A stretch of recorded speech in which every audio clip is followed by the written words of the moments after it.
Good evening and welcome. Noswaith dda a chroeso. My name is Gethin Abraham Williams, and my role is simply to chair the discussion and to ensure that we keep to time. As many of you will be aware, tonight's meeting is part of a series of talks on faith and culture, inspired by the themes of Welsh National Opera's production of Schoenberg's Moses und Aaron. And these talks also signify a special collaboration between Welsh National Opera and the Maimonides Interfaith Foundation, which is a charity, as many of you will know, which is committed to fostering relationships between followers of the three Abrahamic faiths, believing that art is one of the major means of bringing people together. In addition to Moses and Aaron, WNO's current faith-themed season, inspired by Welsh National Opera's dynamic artistic director, David Poutney, has also featured Verdi's Nabucco and two very different versions, Getty's and Debussy's, of Edgar Allan's Poe's The Fall of the House of Usher. Now, while each of these operas has proved to be a springboard for exploring the relationship between faith and culture today, recognizing that faith has brought both solace and strife in its wake, it is Schoenberg's difficult masterpiece that is richest in contemporary resonance. And it expresses Schoenberg's Jewish angst, compounded during Germany and Austria's increasingly hostile anti-Semitism of the 1930s and the 1940s. And it's an incomplete opera, which in itself is quite fascinating. A third act apparently was envisaged, but it was never written. And maybe in that respect, it's a kind of parable to where our Western civilization is today. Inarticulate, like Moses, to give substance to our hope of a better world, but still searching for someone somewhere to give us hope. That then is the background to these talks. And a month ago here in the Royal Opera House, the question being addressed on that occasion was, is there room in Britishness for cultural difference? Now, other talks in Cardiff, Birmingham, and during the Hay Festival asked, how do you communicate the divine, which is an incredibly big question in itself, and what are the forces shaping youth in Britain today? Now, tonight's event is the last in the series, and in a year which marks the centenary of the beginning of the First World War, we're going to focus on religion and conflict. And at a time when, arguably, our world is increasingly looking as if we were back in 1914, the question is, how do we contend with a global environment that is increasingly multipolar and is unpredictable, and is ravaged by conflicts driven by ethnic and religious divides? They're big questions. And making the case for why the world needs compassion now are two uniquely qualified speakers. UNESCO's Director General, Irina Bokova, the first woman to have been elected to head that organization. And Karen Armstrong, a renowned scholar on comparative religions and one of a very small and highly select group of fellows of the Royal Society of Literature. Now, tonight's event is being recorded and live streamed via WNO's YouTube channel. So when it comes to questions from the floor later on, there'll be an opportunity for us to pick up any tweets that may have been posted from beyond the audience here. So I'm going to start with Irina. Irina is going to set the scene in terms of UNESCO's current educational, scientific, and cultural remit. Now, there is a sense in which she embodies the ideas and the idealism, I think, of UNESCO. You're a Bulgarian who grew up under communism, and you have helped to shape your country's independence. And you've held a number of senior portfolios in government and as a diplomat. You're a multilingualist, but I won't test your Welsh. Not Welsh.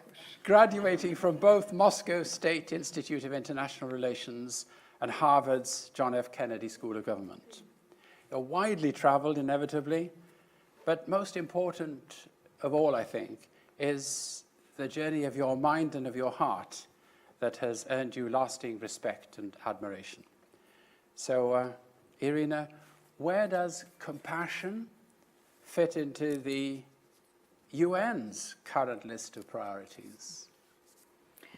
Well, thank you very much, Gethin. Thank you for your very kind and generous presentation and opening. And let me immediately say that I'm extremely happy and honored to be next to Karen Armstrong, somebody that I have admired for a very long time as a scholar, as a compassionate person, because I think reading her books, recently I opened a couple of pages from the fascinating book, The Battle for God, which I would recommend to everybody. I think the audience is knowledgeable, but still to look at, because it gives the explanation to many of the current problems, the challenges, deep understanding, and is doing that with compassion. And I think this is the nice thing about when we study the history of cultures, of religions, and otherwise. But let me just say also that I'm even more happy to be here, because this is a wonderful project to talk about culture and religion, supported by the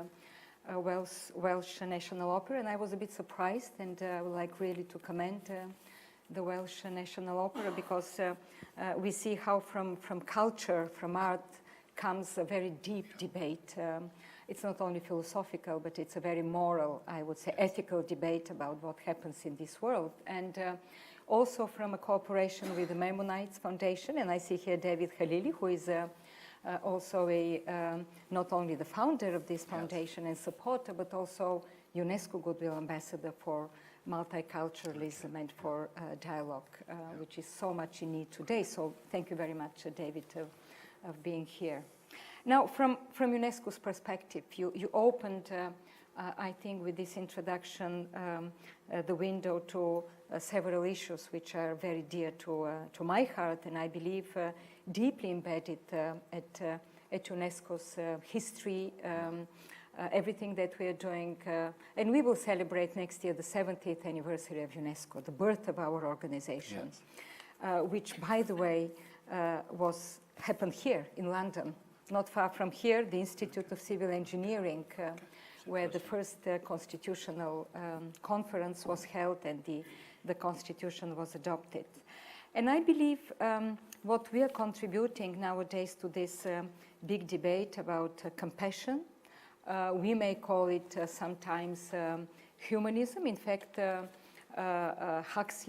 Julian Huxley, the first Director General of the organization, the great British scientist, was talking also about humanism and deeply embedded in the constitution of UNESCO. Yes. Some people say it's idealistic, and you spoke also a little bit about idealism. But the time was after the Second World War. In fact, it was conceived during the Second World War, when Alan Wilkinson, the then Secretary of Education, was speaking about how important education is for the peaceful world setting in the world overall. And I believe all these ideas were relevant at that time, but maybe even they're more relevant today. Because you mentioned that we are living in a world full of challenges. I may say, of course, we want to give more hope. We first say it's a world full of opportunities. Because indeed, there are enormous opportunities in this world. We see new technologies, we see people knowing each other much more, we see interconnectedness, we see young people who are contributing with, and we see a lot more of openness in terms of innovation, of creativity. We see a boosting of culture, of exchanges, and all this. We know much more about each other. We know that what is happening in the Central African Republic nowadays, which was not the same 20 years ago. So there is an incredible openness and opportunities. But at the same time, I think this world is so fragmented, so divided also, that we haven't seen that for a very long time. And you mentioned coming from Eastern Europe, we were very hopeful and optimistic and thought that just by tearing the Berlin Wall, then everything will be happening in the best of the ways. And I was so angry when for the first time I heard the theory about the clash of civilizations. I was angry. Yes. I was angry. I was protesting. I remember I very think you're vividly. not the only one who was very angry. I was angry. It's an awful I thought, concept. no. I mean, this is simply not possible. Yeah. I cannot tolerate this type of theories. How come now that we are open, we are democratic, we are much more engaged, but we see nowadays, unfortunately, that the world, some say the world is multipolar, as you mentioned. Yes.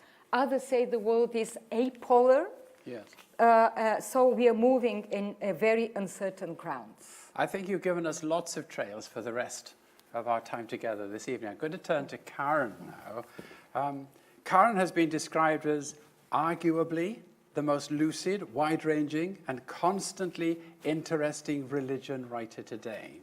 And I can certainly endorse that, having fed off her books for numerous years, from A History of God, which is a fantastic title, the 4,000-year quest of Judaism, Christianity, and Islam, to Buddha, which I've read recently, and numerous weighty but highly readable titles in between and since. A former Roman Catholic sister, your spiral staircase has led you from a conservative to a more liberal Christian faith, and perhaps it'd be interesting to test this one out. Perhaps the accolade that might have surprised you most was your award in 2008 of the TED Prize. Quite an interesting prize, that, Technology, Entertainment and Design, which is awarded annually to a leader with a fresh, bold vision for sparkling global change. And the following year, you unveiled that vision with your Charter of Compassion, which I think you're going to talk about this evening. And it's currently available, I gather, in 30 or more languages, and it's backed by the likes of Richard Branson and His Holiness the Dalai Lama. Religion and conflict seem to go hand in hand in today's world, Karen. So what hope for compassion? Well, my next book, which is coming out in September in this country, is entitled, its subtitle is Religion and the History of Violence. Okay. And that will take us from prehistoric times through China and India into the monotheisms and up to September the 11th and its aftermath.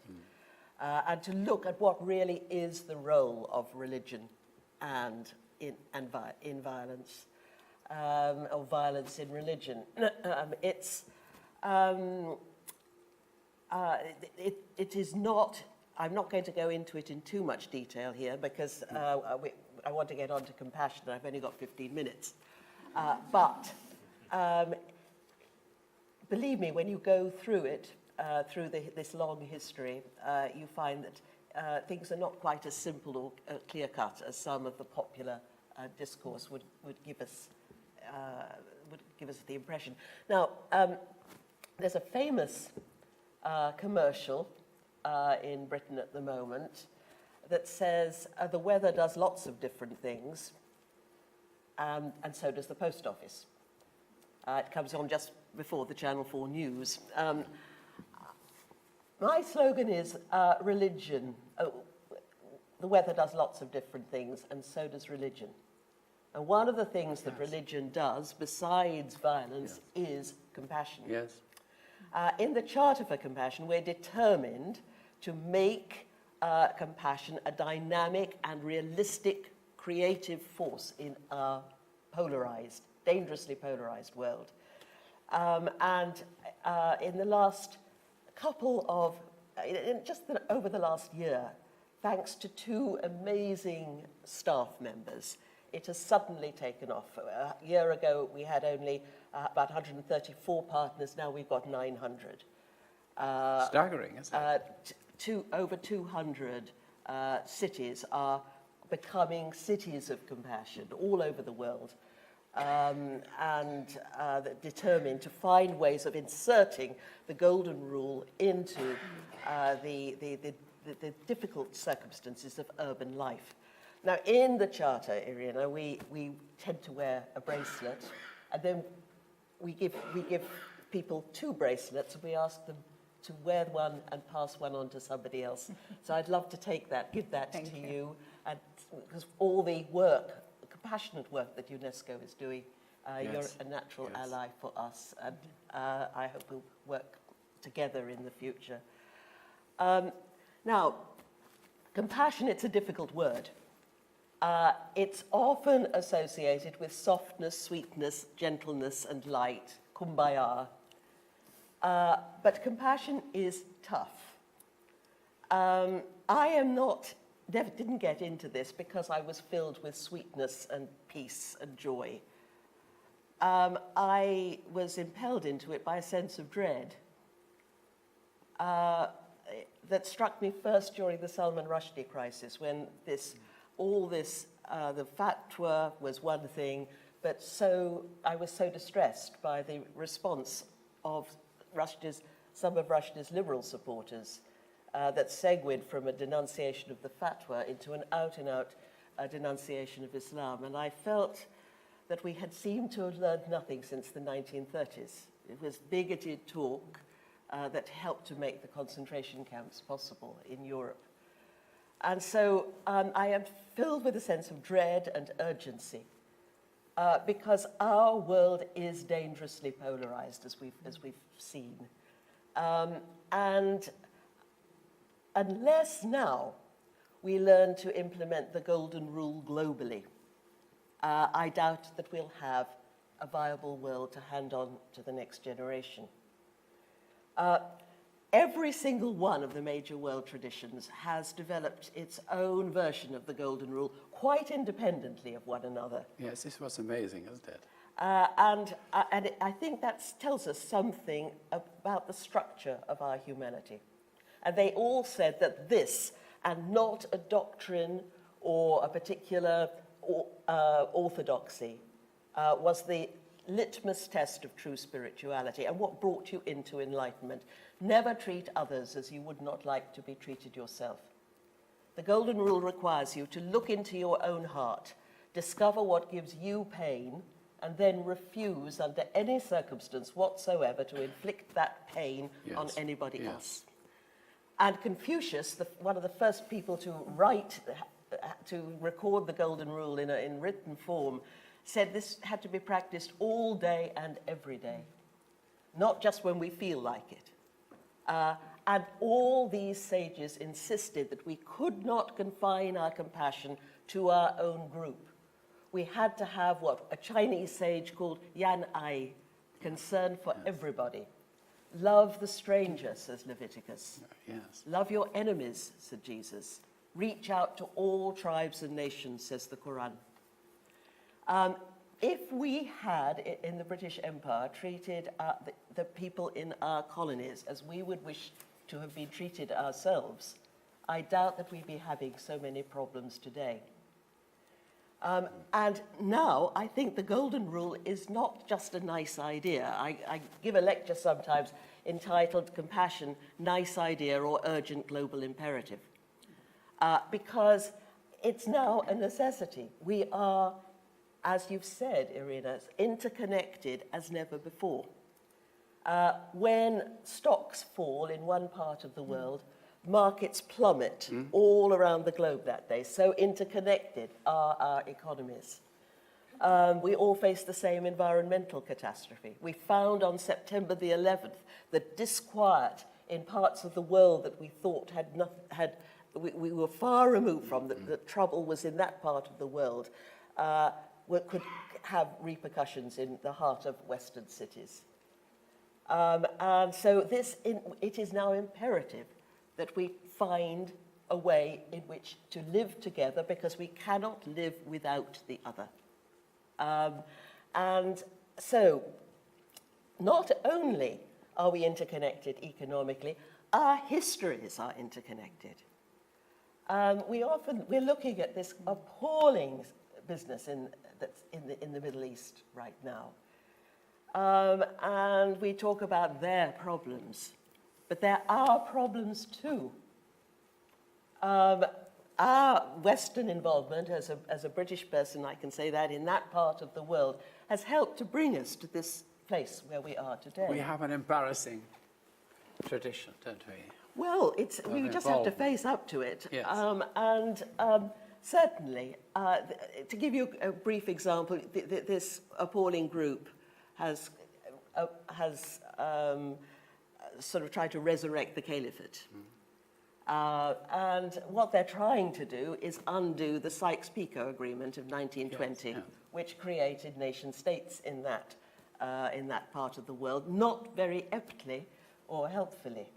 And so that we are part of this history, and we have, therefore, a responsibility to ensure that we behave adequately in the future.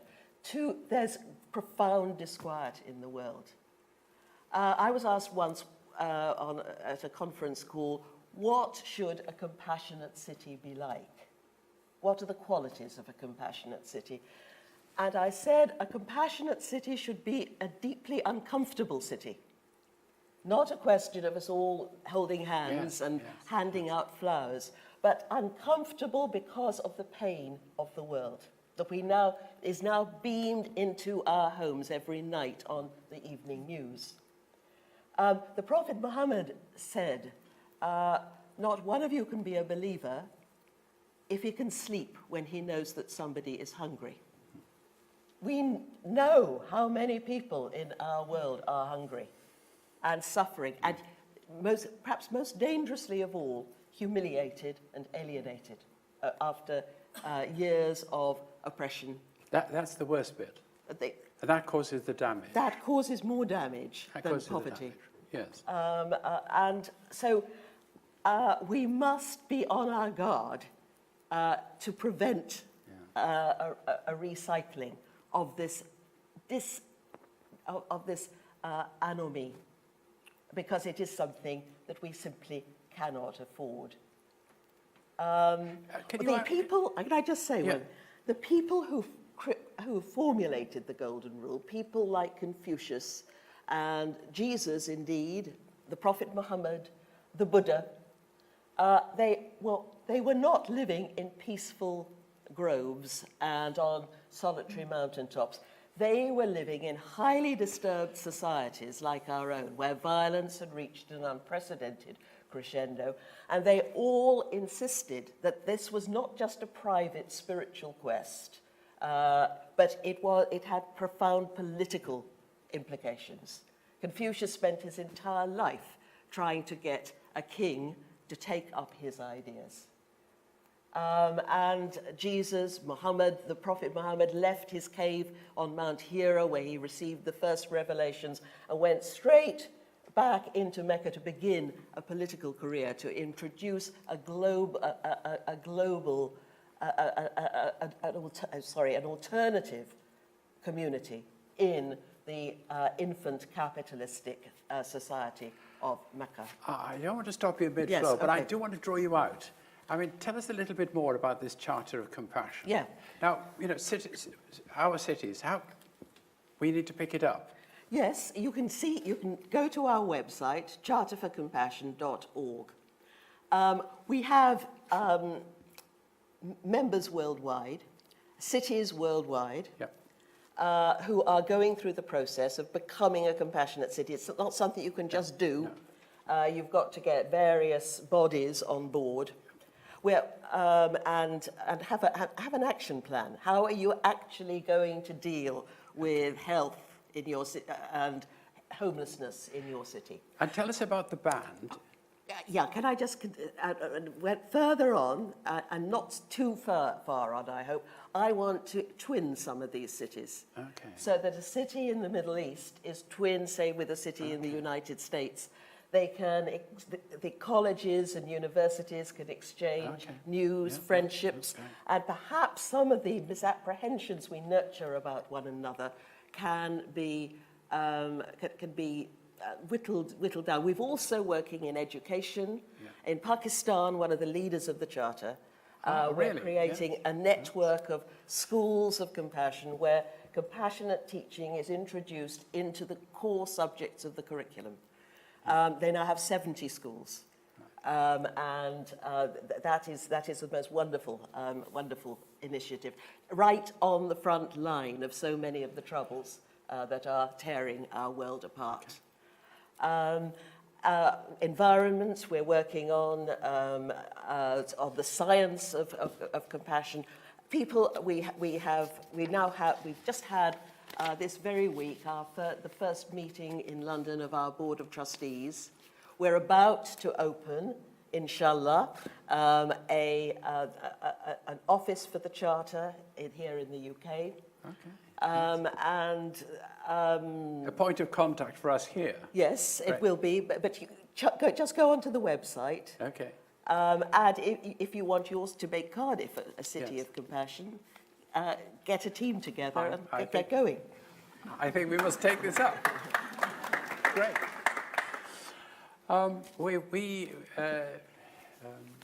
Dame Mary Tanner is a very prominent British person who has been president of the World Council of Churches, and she's got a wonderful saying, where she says, "We must never say to the other, 'I have no need of you.' When we start to say, 'I have no need of you' to another, that's when the damage is done." Coming back to you now, Irina,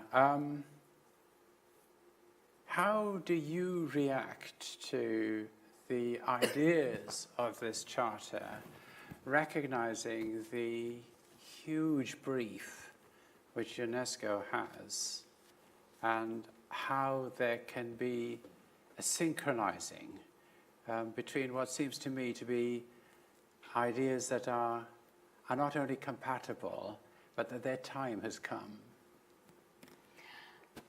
I think Karen said something very important, and I would like just to pick from there and maybe elaborate a little bit more. She said that one of the biggest problems nowadays is living together.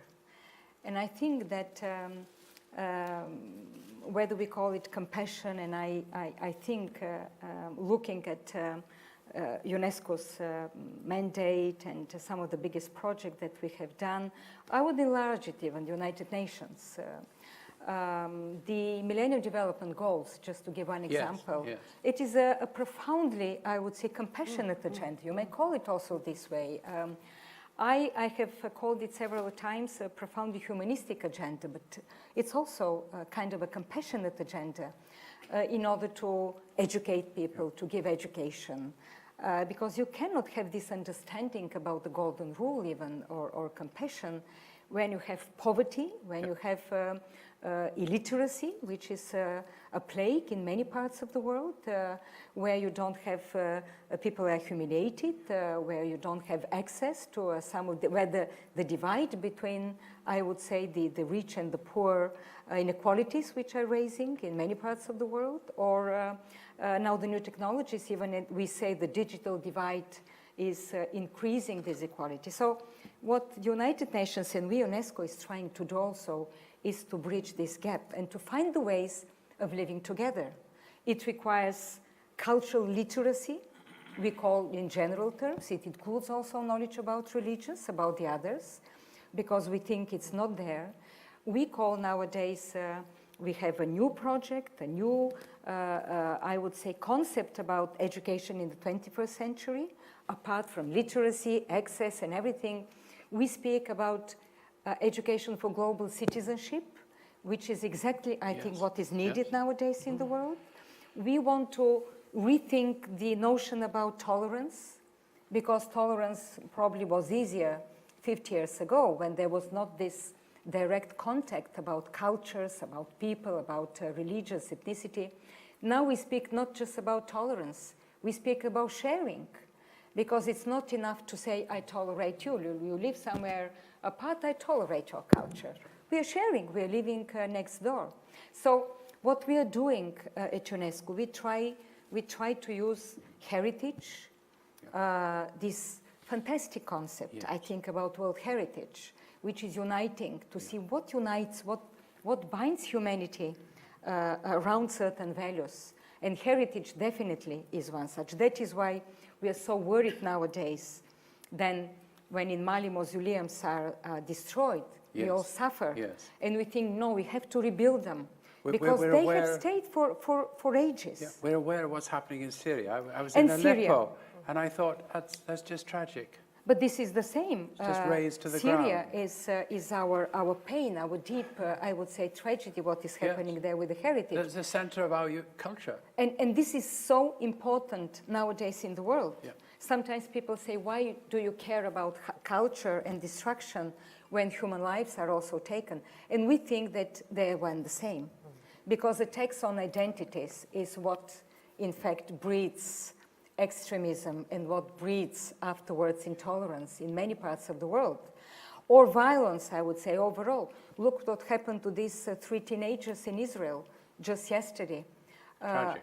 It's horrible. We cannot accept that such violence can also afflict young people, and this also breeds another type, I would say, of intolerance. So overall, what we are trying to do, we are trying to launch ideas and projects of things that bind together people and communality of cultures. We just adopted, we had a meeting of the World Heritage Committee in Doha, just ended some 10 days ago. We inscribed a project, it is called the Route of the Incas, Camino de las Incas, Capacñan. 6 countries have worked, starting from Colombia to Chile down on the map, working together in order to identify and to put all the, I would say, the richness and the contribution of this great also civilization of the Incas at those times, working together. And these countries, the 6 countries, they still have some problems among each other, historic, political, and otherwise, but bringing around projects, all the Silk Road project, fascinating project in Asia, the general history of Africa. We were the ones that were, for the first time, we wrote, teams, of course, of experts, historians, wrote the general history of Africa from the point of view of Africans themselves. And now we are translating this into textbooks. Right. Isn't it the way of educating people, giving them self-assurance, self-respect also, and by this make this world more tolerant? I think this is so much in need nowadays. The importance of the education of women? Oh, absolutely.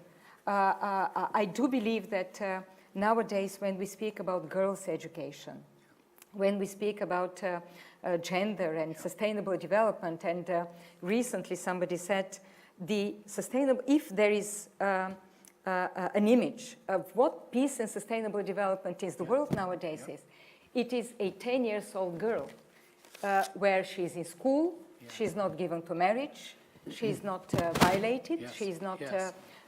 this is the way we should go. But coming back to compassion, I think there is so much need nowadays of people learning about each other, learning to live together, and this is where I believe what we're doing, not only us, all the United Nations, and all also, I would say, around partners and everything. I feel a deep respect about what we're doing in Pakistan, a country that I visited just recently, and where also we are working in the Swat Valley, in the most difficult part of it, in order to give some kind of a hope also to these girls and people there, where schools were blown and rebuilt, and once again, I think this is nowadays so much in need.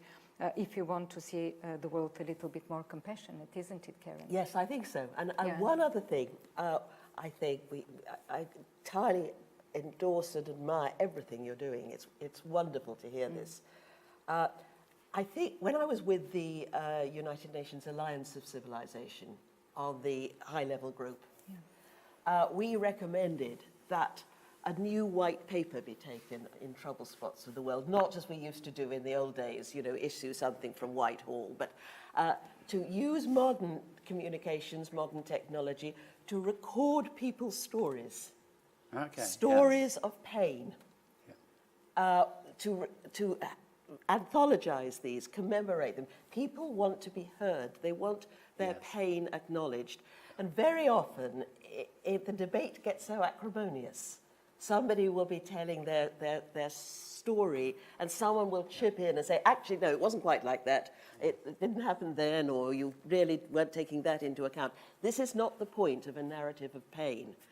Any novelist, any psychiatrist will tell you that when people are telling a story, the actual historical details are secondary to the narrative underneath. Expression of the pain. And I think if we start recording these, let these voices be heard of pain around the world. In South Africa, Peace and Reconciliation helped to share, and we've had it in Northern Ireland. Yes.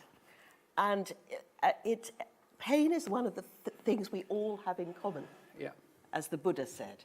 Every single one of us, however fortunate, knows pain. Yes. And we should use that pain to help us appreciate the pain of others. Yeah. And that would be another wonderful project, I think, that we could do. And, I heard you saying about why bother about culture, as your critics say, where there's all these people dying. People die without their culture. And when their cultures are destroyed or mowed down or belittled or sneered at, this gives them a terrible pain. It's a loss of identity. Exactly. So, when I went to Mali, I went there with the French president, and we went to Timbuktu to visit after the liberation of this ancient city. And it was not announced that we are there for many reasons, obvious reasons, because it was just 2 weeks after the end. We went with the military, with the tanks, and we didn't have any other way to move there. And when people gathered, I don't know how, there were thousands of people gathered around us. They were literally crying. And I went to the mosque, the main mosque, and the mausoleums who were destroyed, literally. There were just stones down there. People were coming they wanted to touch us, and they were crying. It was so important for them, because this is their identity. And when you saw the manuscripts, which were just half burned, or some of them destroyed there, they were just, they're so sacred for them that they were so careful of just taking one after another page in order to preserve them and to keep them as they did for 1,000 years. So it is so important nowadays in the world, if we want really to make it a little bit more compassionate, as Karen says, and peaceful place. It's critical, I think, nowadays. How to manage this diversity, how to live together. There's an audience here which I suspect is bubbling to get involved in this discussion. So I think it would be a great opportunity to open questions to the floor now, and I'll try to identify you as best I can. I see a hand raised there. Your question, sir. I think a microphone will reach you so that it may be suitably amplified, so that everybody else can hear the question at the same time. Would you like to identify yourself and then ask the question? In Persia, they call me Elias Ebrahimpur. Elias Ebrahim. Ebrahimpur. Ebrahimpur. Your question, sir. I'm really fascinated by this evening. I'm fascinated by every word and every sentence that's spelled out. You are unique and beautiful, every single one of you on the podium. You mentioned Professor Khalili. and you mentioned he is here. He is a man of vision. He's a man that has opened many doors and many hearts. We would like to hear from him and about his vision, if it's possible.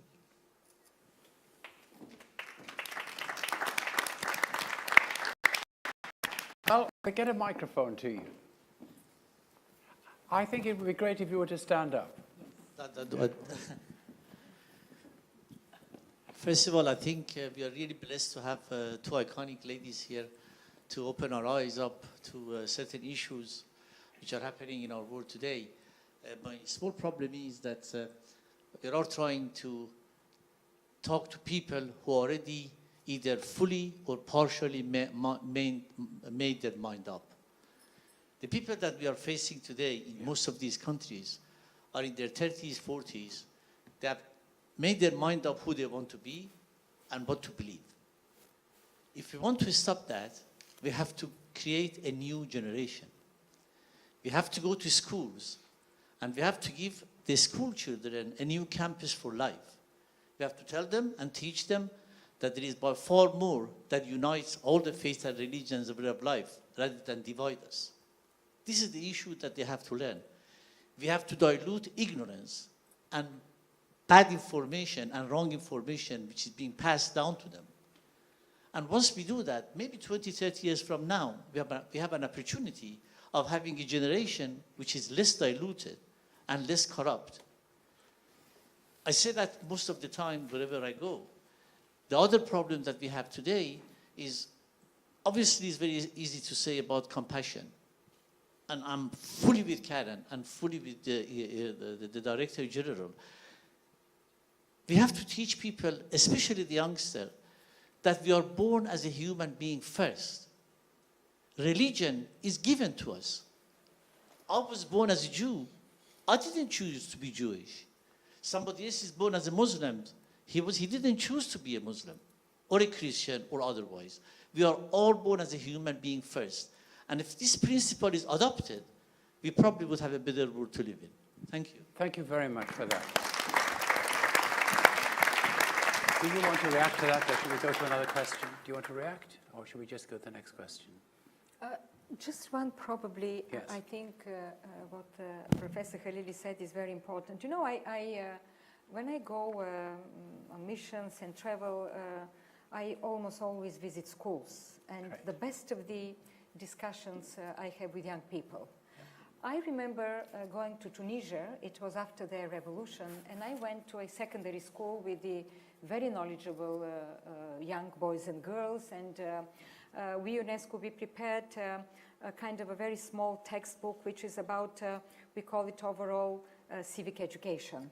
We put there a little bit about what the elections are, what is the freedom of speech, what is governance, why this is important, and that it was just a very kind of a modest contribution, but these youngsters were very interested. So we spoke about a dialogue among cultures, about tolerance, how important it is, and to have self-reassurance. And I did mention that I visited, they have a new museum of Roman mosaics. And we know that Tunisia is a splendid Roman mosaics, probably maybe much better than in Italy. Huh? I don't compare, but really comparable, let's say, to this. So I mentioned and I congratulated that you have such a richness here of cultures.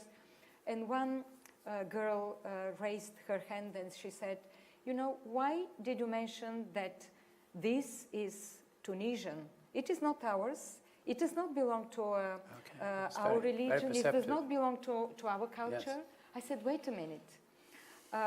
History and life does not disrupt. It does mean that here there were some people who had some culture, then they all went somewhere else, and some others came and installed. I said, cultures intertwine. They influence each other. They go, this is yours equally as it is, because it's your lands here. I said, maybe in your vein there is some blood of these people there who are, you have to appreciate that, you have to respect that. You have to feel proud that this big Roman culture, which influenced so much in this world, is also yours, you're part of it. She said, you know, I never thought this way. I never thought that I'm linked to that. So I think this is very important, that we teach also young generation, young people about this kind of openness about what culture means, what history, what civilization means. You mentioned young people. Are there some young people in the audience tonight who will want to ask a question? This is an opportunity for that generation to engage. No hands going up. Well, you're biding your time. Well, we'll take another question from the floor. Yes. My name is Jonathan Miller. I'm one of the directors of Edison Learning Limited, which is a global education company. And it's been our privilege to work with the professor and the Maimonides Foundation on Interfaith Explorers, which is a project which is incredibly ambitious, a very brave thing for the professor to do. And his challenge to the UK education system was to say, how do you get children understanding that there's more that unites them than divides them? What Edison has been doing with the Maimonides Foundation for the last 3 years has been developing a language around compassion and a language around personal and social competencies. We've been helping teachers identify specific skills and help teachers teach those skills in primary schools. It's been a real privilege to listen to you both tonight. I'm a very practical person. I'm really interested in these big projects, but I'm also incredibly interested in the practical steps that we can take in education systems to create a global language around compassion. Because actually the Maimonides Foundation and Edison Learning have been taking those first steps in the UK. And the UK is leading, I think, in terms of identifying those core skills and enabling teachers to use them. So I'd be really interested what your reflections on that are. Well, I think one of the things that I know about the Maimonides Foundation, of course, and why am I here tonight? Because Professor Halili invited me. And we've been talking that one of the things we must do is pool all our endeavors and work together. Because if we want to make an impact, you know, a project here, a project there, we must be in touch with one another, not losing the particular vision that we have, but pooling our resources, pooling what we've discovered by experience, sharing all this, and then we'll be stronger. It's never easy to build compassion. I'm a historian, and I look back at all these people who are struggling to integrate compassion in society. And it is a struggle because the nature of the economy and the state is violent and acquisitive. No state, however benign, can disband its army. Most people could only provide a vibrant alternative, like the Buddhist Sangha, or Jesus communities, or the Ummah in Mecca, to the large imperial structures. But that's our job, is to create now, in terms of the 21st century, a compassionate ethos that is actually realistic and deeply pragmatic,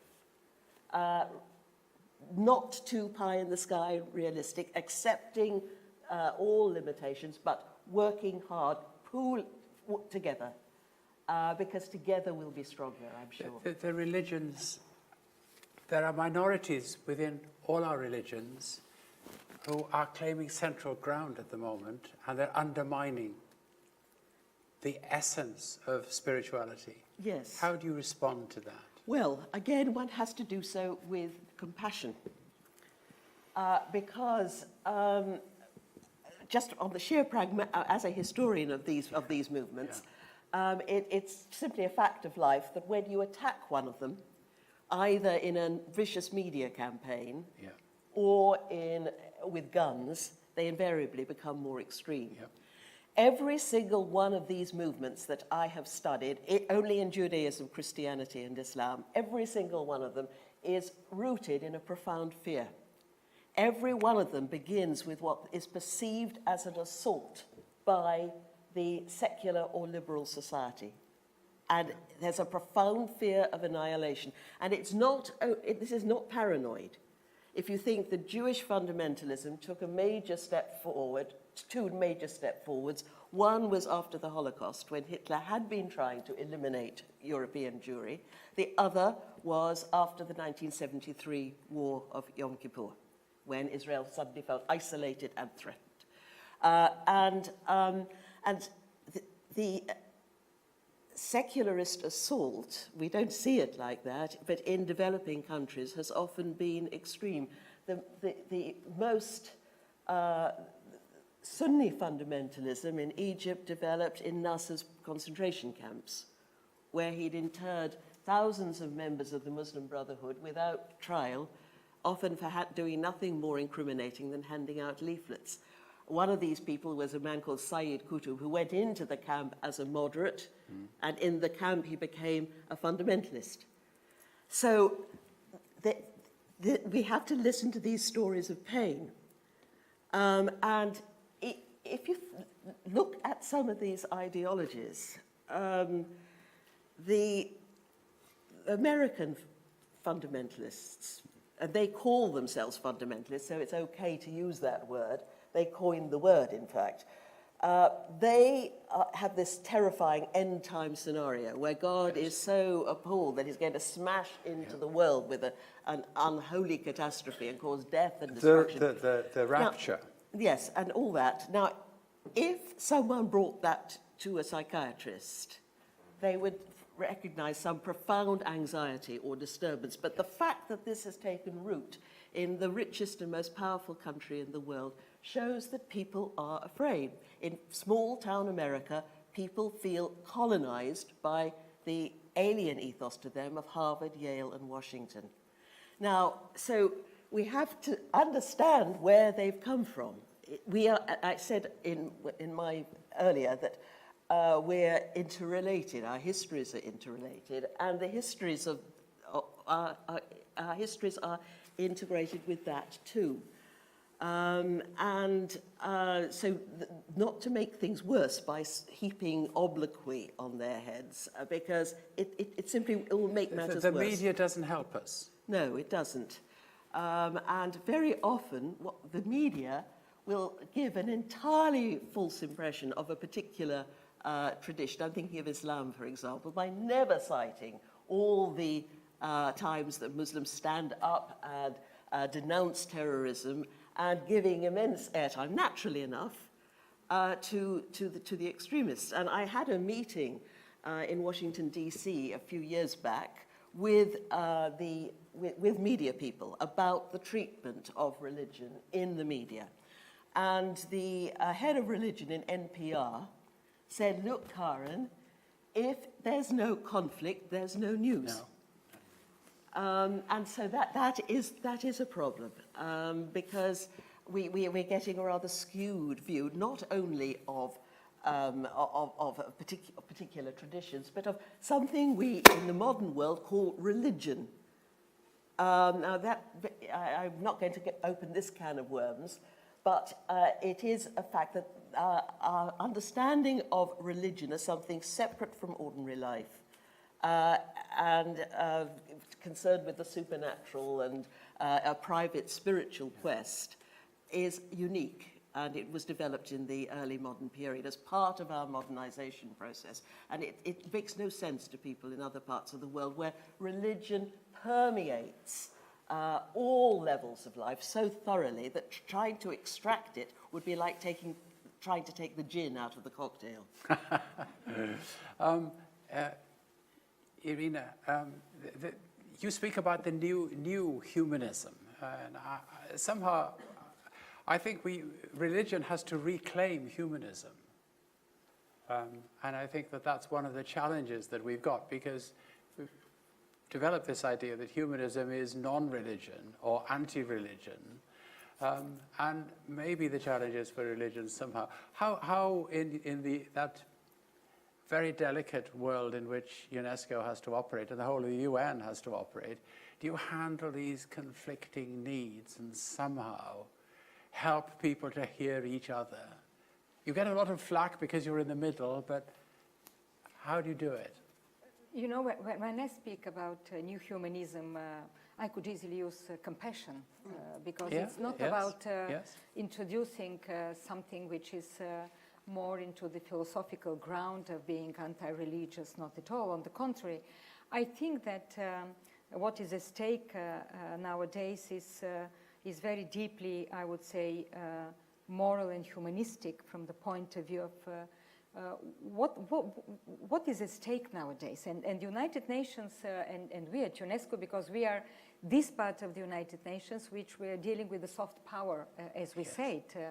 We are dealing with education, with the cultural exchanges, with protection of heritage, of biodiversity, of oceans, of creativity, of human spirit, of freedom of expression. I think this is what makes human dignity nowadays. And I believe it's critical and it is extremely important that the United Nations actually is there, because without having the soft power of this global quest, I would say, for peaceful tolerance, coexistence, and otherwise, the world will be a terrible place nowadays. I was just in South Sudan. I came last week from South Sudan, the newest country where we are leading. We are practically building their education system. We are building their first ever national museum. That's very important. We are building their first ever national theater. And one of our experts was telling me, this is the power of culture and of self-identity. One of our experts was telling me we prepared a mobile exhibition, because usually the United Nations people go, and of course humanitarians, they provide food, shelter, and everything. And our experts went to ask them about their tradition, to ask them about some objects that can be put into their first ever national museum. And he was telling me that people were literally crying when they said, oh, you came to ask us about our culture, about our tradition.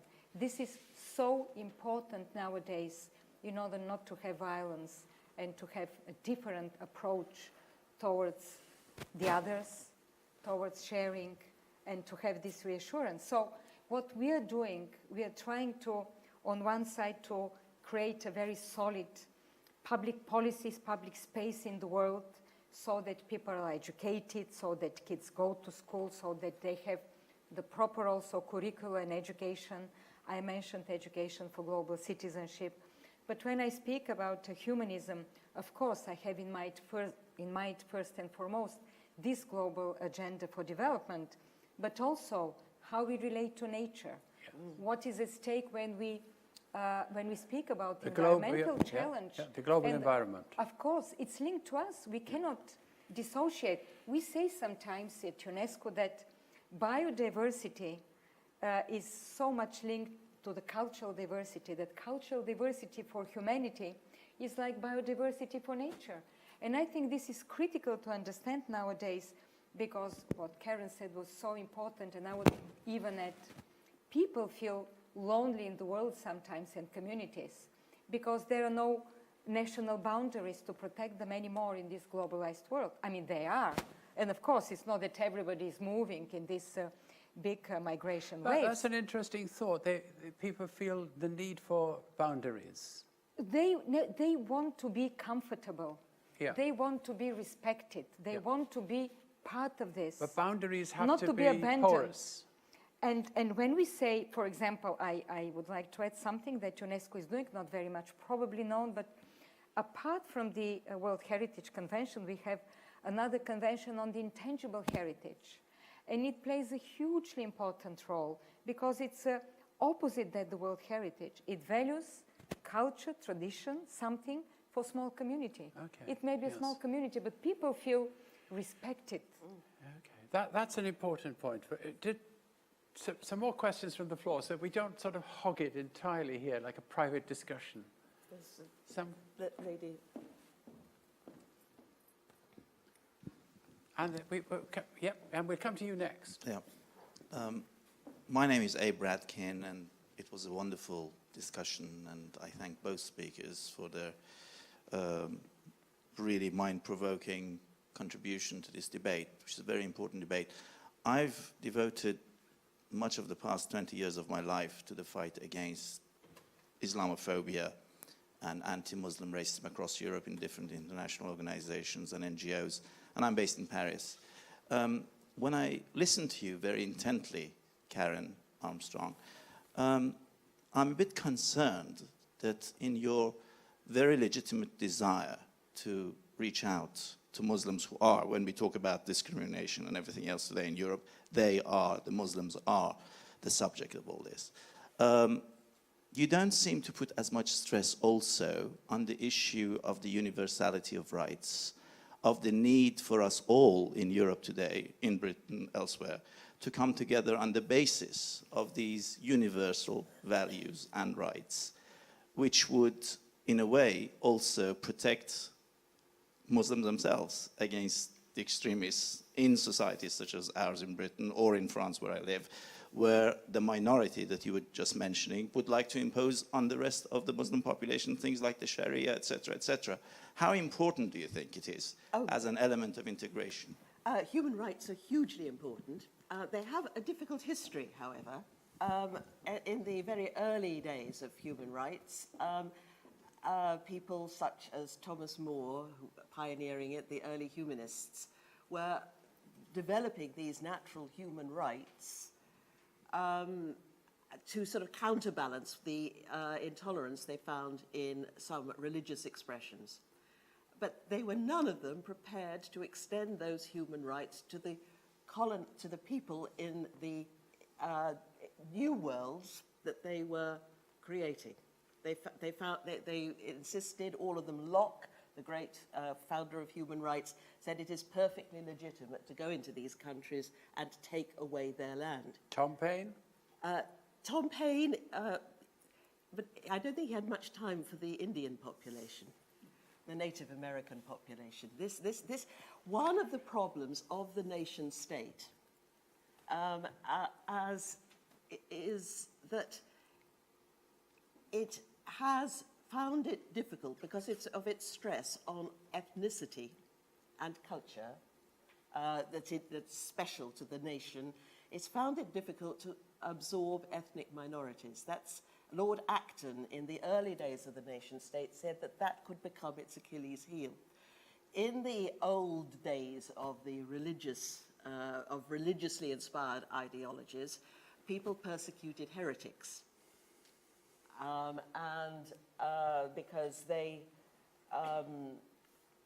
heretics who, they did so not usually for doctrinal reasons, but because they threatened the social order.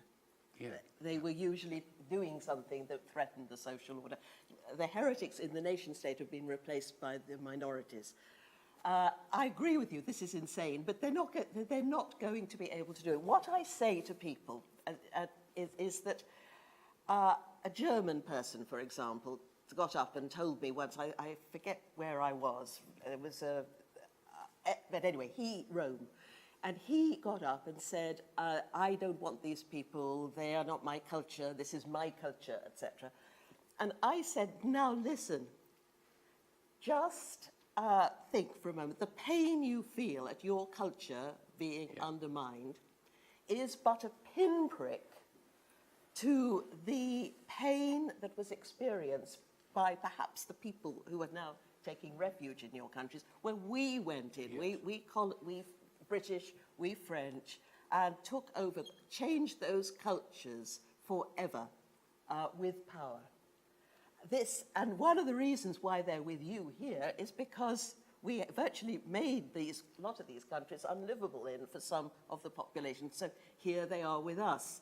It's the next stage, I think, of the colonization process, which continues long after the imperialists go home.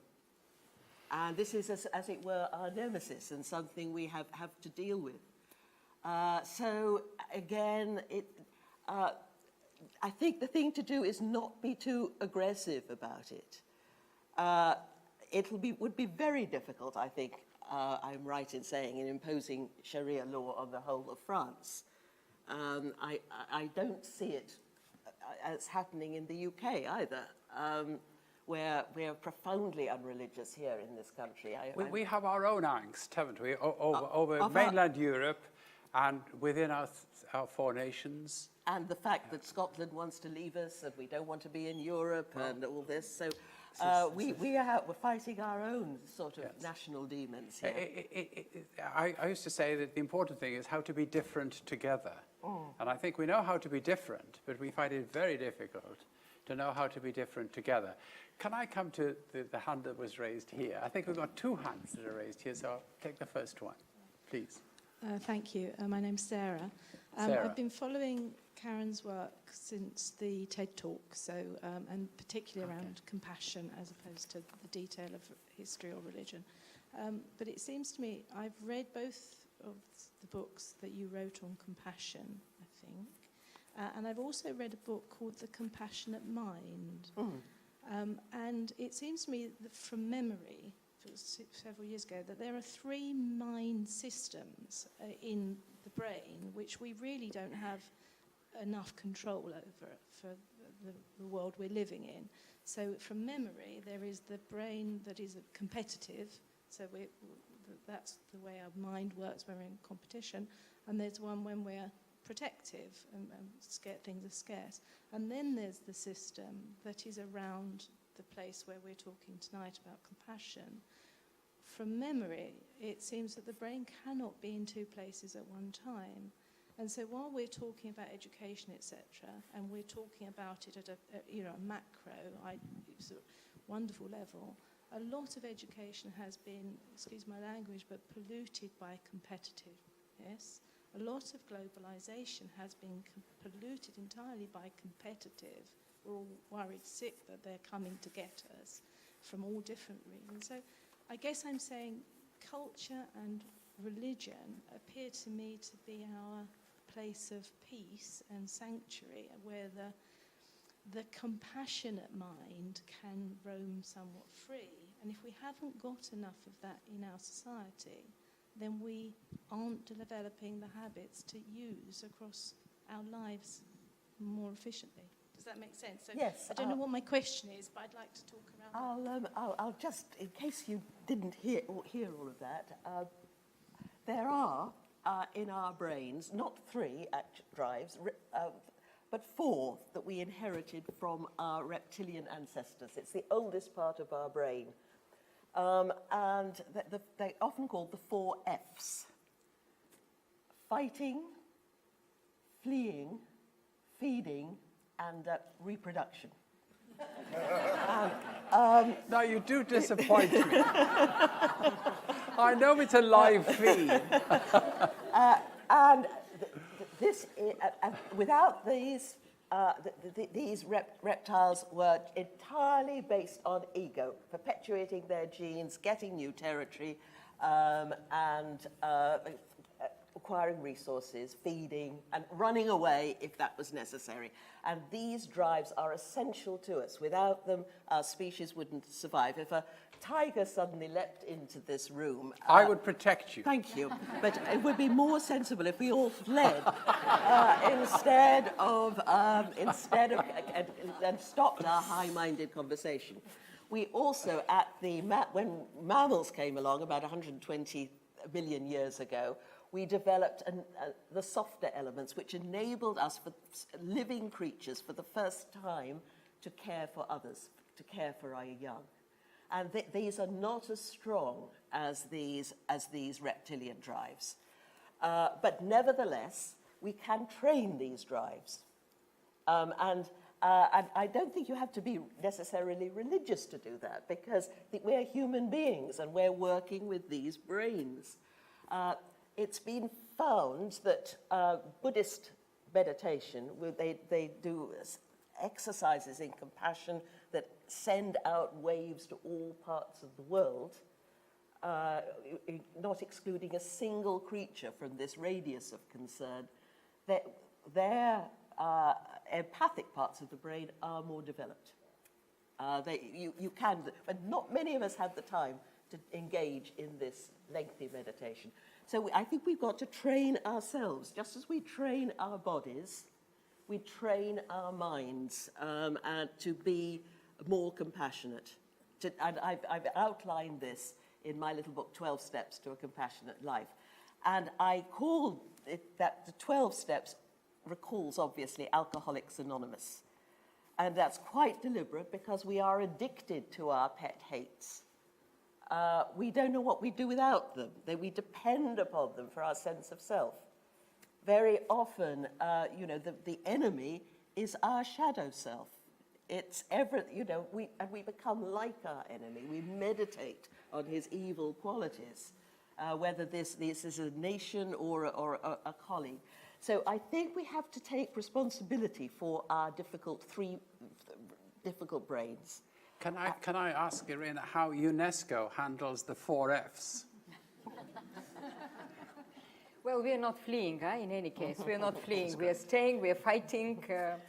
But I think it's a very interesting question, and I find very gratifying that you put education and culture in those, and religion beliefs in those quiet spaces, I would say.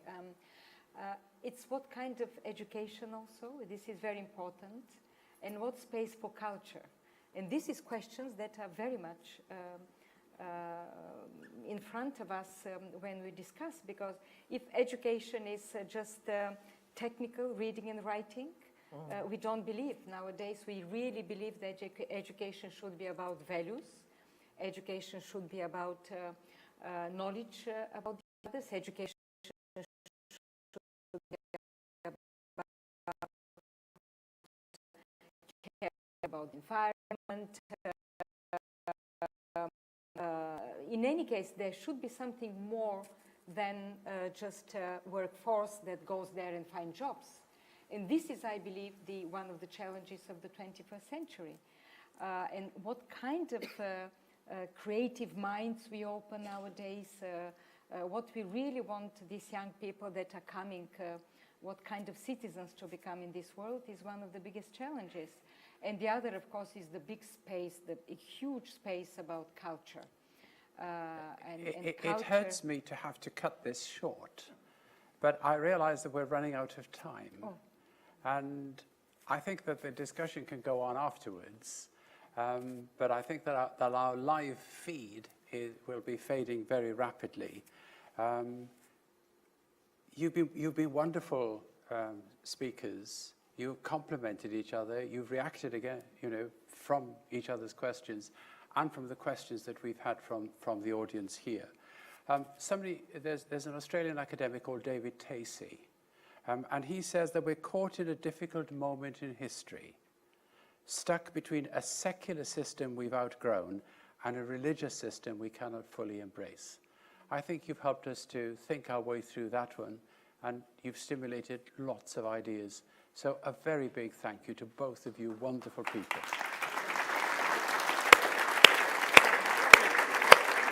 Thank you very much. Thank you very much.